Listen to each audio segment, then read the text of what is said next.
तात्पर्य भी यही था कि कबीर किस धर्म को मानता था, कबीर किस धर्म में पाला पोसा गया, ये उसका सवाल था। पर हम इतना जानते हैं कि धर्म इतना क्षुद्र, इतना छोटा नहीं जो हिंदू में कैद हो जाए, मुसलमान में कैद हो जाए, ईसाई में कैद हो जाए, जैन सिख पारसी में कैद हो जाए।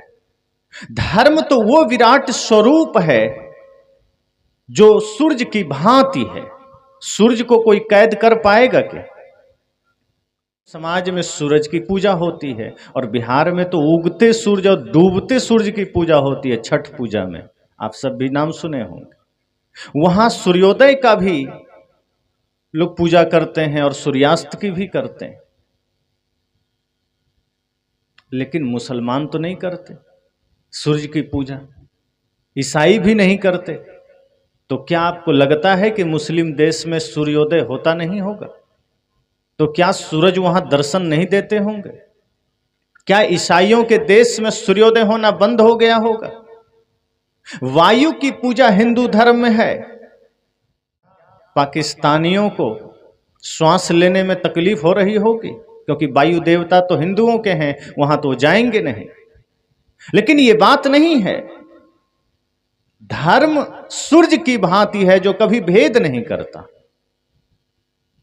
हां, यदि सनातन धर्म बोलेंगे तो सनातन को धर्म कहा जा सकता है, क्योंकि सनातन का मतलब है जो था, जो है, जो रहेगा, जो मिट नहीं सकता, जिसे मिटाया नहीं जा सकता। और उस अंतर से कह सकते हैं कि सत्य, हिंसा, प्रेम, करुणा यही सनातन का स्वरूप है। जहां अहिंसा है, जहां करुणा है, जहां प्रेम है, जहां इंसानियत है, जहां संपूर्ण सृष्टि के लिए प्रेम है। सदगुरु कबीर का वह भाव याद करिए, सब घट मेरो साइया सुनी सेज न कोय। यही सनातन धर्म है कि सबके घट में मेरा प्रेम परमात्मा बैठा है, सभी हृदय में मेरा भगवान बैठा है। तो उस सज्जन का आशय यह था कि हम किसी संप्रदाय, किसी मजहब का नाम लें। उसने मजहब को ही धर्म समझ लिया था और ये भूल बहुत लोग करते हैं। वो धर्म का नाम लेते हैं तो वो ये समझ लेते हैं कि हिंदू, सिख, मुस्लिम, जैन, बौद्ध, जबकि सदगुरु कबीर जैसे संत कहते हैं कि ये तो बहुत छोटा अर्थ हो गया धर्म का। धर्म इतना छोटा नहीं है जो किसी सीमाओं में बांधा जा सके। धर्म इतना छोटा नहीं है जो किसी शास्त्र में बांधा जा सके। धर्म इतना छोटा नहीं है जो किसी राज्य में, किसी देश में बांधा जा सके। धर्म विराट है, धर्म का स्वरूप विराट है, सूरज विराट है, सूरज को बांधा नहीं जा सकता। इसी तरह से धर्म को बांधा नहीं जा सकता। तो जब उस सज्जन ने कहा कि नहीं, गोल गोल मत घुमाइए, मैंने कहा इससे पहले कि मेरी बातें समझ में आएगी तुम्हें, इससे अच्छा है कि धर्म का पहले अर्थ समझ लीजिए।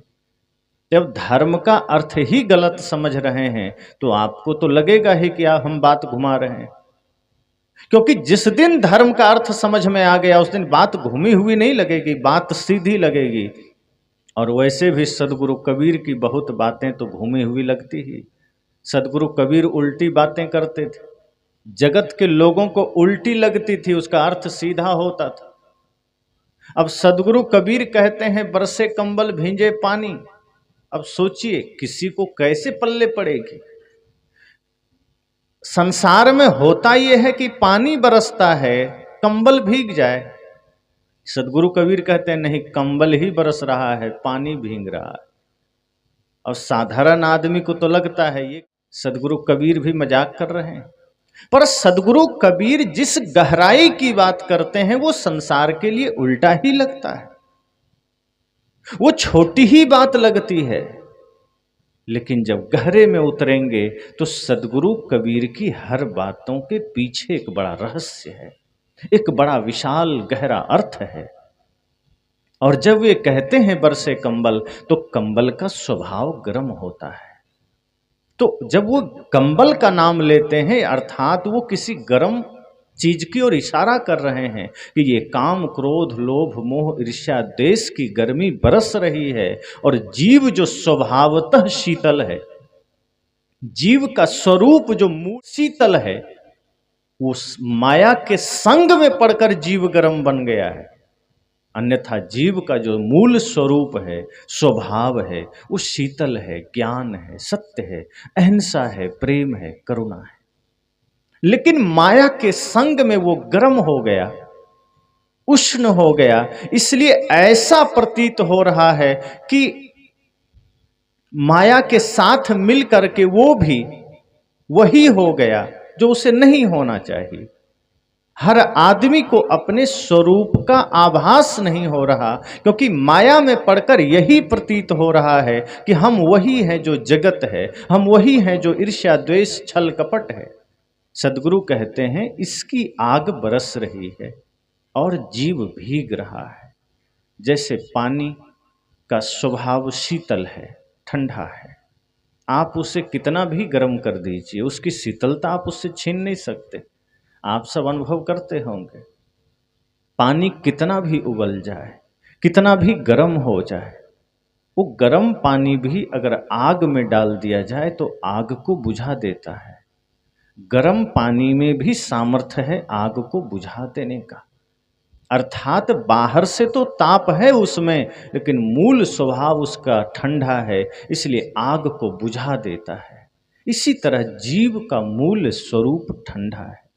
तो सदगुरु कबीर की बातें साधारण नहीं है जो साधारण दृष्टिकोण से समझ में आ जाए।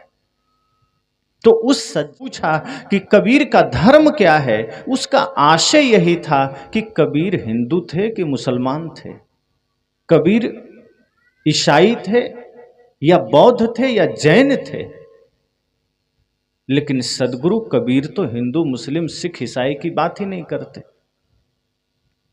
सिख तो उनके बाद ही हुआ है, तो वो तो न बौद्ध की बात करते हैं न जैन की बात करते हैं। सदगुरु कबीर तो एक इंसान की बात करते हैं।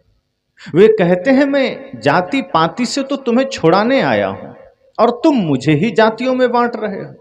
मैं तुम्हें संप्रदायों से मुक्त करने आया हूं और तुमने मुझे ही संप्रदायों में बांध दिया। मैं तुम्हें शास्त्रों से मुक्त करने आया हूं और तुमने मुझे ही शास्त्रों में बांध दिया। मैं तुम्हें मंदिरों से मुक्त करने आया हूं और तुमने मुझे ही मंदिरों में कैद कर दिया। कहा ये तो मेरा ही गला घोटना हो गया। मैं तुम्हें इंसान के रूप में देखना चाहता हूं, मैं तुम्हारे शरीर को ही देवालय बनाना चाहता हूं और तुम बाहर के मंदिर के पीछे अपने शरीर को कचड़ा घर बना दिया। उस सज्जन को जब मैंने कहा, शायद उसे बातें समझ में नहीं आई, क्योंकि बहुत से लोग होते हैं परंपरा का मारा हुआ, वो सत्य समझना नहीं चाहते।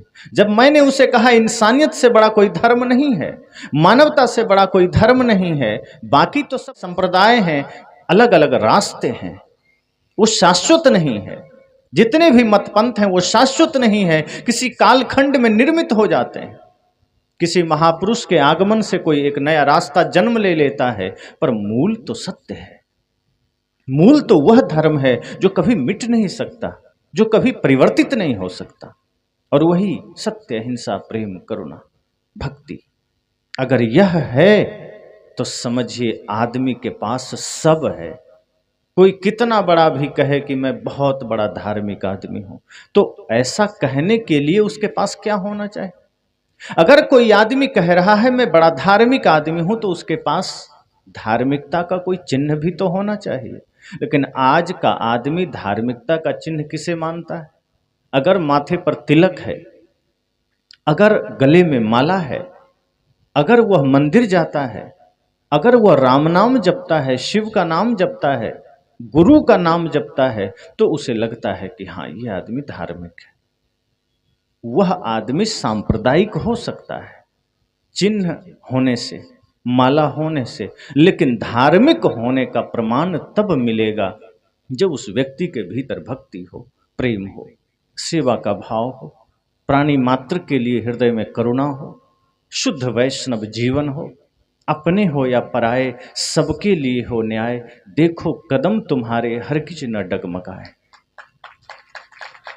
रास्ते बड़े कठिन हैं, चलना संभल साफ की डगर पे बच्चों दिखाओ चल के। यह भाव हो, जब यह भाव हो तो समझ जाना वो आदमी धार्मिक है। अलग बात है कि अगर उसे मंदिर जाने का मौका न मिला, इसका मतलब आप उसके ऊपर ये मत सोच लीजिए को धार्मिक नहीं रहा। मंदिर जाने भर से धार्मिक होने का कोई प्रमाण नहीं मिलता। मंदिर तो पहले राक्षस भी जाते थे।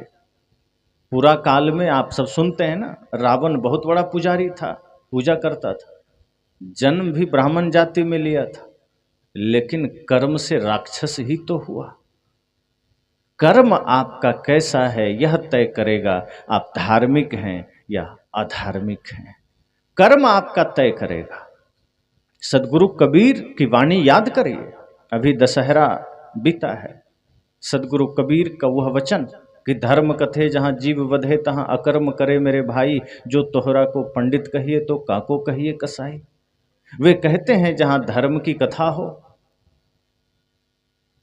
ऐसा हो सकता है जैसे सदगुरु कबीर कहीं जा रहे हो और कहीं मंदिर मिल गया हो माता दुर्गा काली का, और वहाँ बहुत भीड़ हो, दुर्गा पूजा का समय रहा होगा, नवरात्रि का। सदगुरु कबीर चले गए, देखते हैं कि वहाँ पूजा हो रही है, कुछ पंडित मंत्रोच्चार कर रहे हैं, कोई जमीन पर लेटा है और अपने सीने पर कलश जमा रखा है, बड़ा ही तपस्या चल रही है, सभी लोग हाथ जोड़े हैं, माता दुर्गा की उपासना हो रही। सदगुरु कबीर ने कहा लगता है मैं बड़ा पवित्र जगह आ गया, अच्छा है बड़े धार्मिक लोग हैं, देवी दुर्गा की पूजा हो रही है, ये पंडित भी मंत्रोच्चार कर रहा है। लेकिन तभी दाएं बाएं नजर घुमाए तो सदगुरु कबीर की नजर कुछ भेड़ बकरियों पर चली गई जो बंधी थी। तब सदगुरु कबीर ने कहा बाकी आदमियों का तो बात समझ में आता है कि ये लोग पूजा करने आए हैं, ये भेड़ बकरी कौन सा गायत्री मंत्र पढ़ने यहाँ आ गई, उसका यहाँ क्या काम। सदगुरु कबीर सोच ही रहे थे, अध्याय पूरा हो गया और उसी पंडित में से एक उठा, हाथ में तलवार लिया, माता रानी के चरण में छुआया और उसी तलवार को अपने सिर में छुआया कि बुद्धि तुम मर जाओ, और हृदय में छुआया कि हृदय तुम भी पत्थर हो जाओ, और उस तलवार से फिर हजारों भेड़ बकरी छपाछप काट के अलग कर दिया। तब कबीर साहब ने कहा धर्म कथे जहाँ जीव बधे तहाँ अकर्म करे मेरे भाई, जो तोहरा को पंडित कहिए तो काको कहिए कसाई। कहा मुझे भूल हो गई, मैंने तो सोचा कि मैं कोई बहुत ही पवित्र जगह में आ गया, धार्मिक जगह में आ गया, लेकिन यहाँ तो पंडित के वेश में कसाई बैठा है। जिसके हृदय में दया ही नहीं है, जिसके हृदय में करुणा ही नहीं है, माता रानी के नाम पर तुम हिंसा कर रहे हो। बकरी ने क्या बिगाड़ा था, बेचारी पत्ती खाती है अच्छा भला, और तुमने उसे माता रानी पर काट दिया कि बलि दे रहा हूं। बलि तो सबसे प्रिय चीज की दी जाती है, तो क्या तुम्हें सबसे प्रिय बकरी ही लगती है?